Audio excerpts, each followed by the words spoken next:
সালামু আলাইকুম রহমতুল্লাহ। কেমন আছেন আপনারা? আশা করি আল্লাহর রহমতে অনেক ভালো আছেন।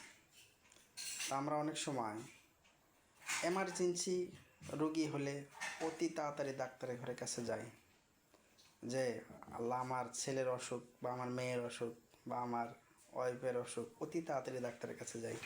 কিন্তু ডাক্তাররা এমন চলাফেরা করে, এমন ধীরগতিতে চলাফেরা করে, হ্যাঁ, তার যে মনেই হয় না যে অমুক একটা রুগী আসছে এমার্জেন্সিভাবে, অতি তাড়াতাড়ি যায় রুগীটাকে আমরা ট্রিটমেন্ট দিই, কীভাবে তাড়াতাড়ি সুস্থ করা যায় এই জিনিসটা তারা ঠিক আছে করেন। মানে তার ঘরে আস্তে আস্তে যে চাল ওই রকমই চলে, একটু যে দ্রুত করবে রুগীটার পাশে একটু তাড়াতাড়ি যায় দাঁড়াবে, এরকম ভাই করে না।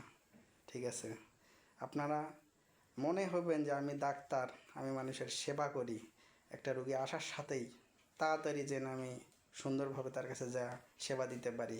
সেদিন আরেকজনের কাছে গল্প করে, অমুক জায়গায় গেছিলাম, এরকম একটা ডাক্তার পাইছি, যাওয়ার সঙ্গে সঙ্গে সে আমাকে এইভাবে সেবা দিছে।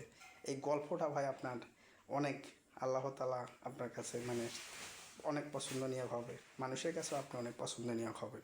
সালামু আলাইকুম রহমতুল্লাহ।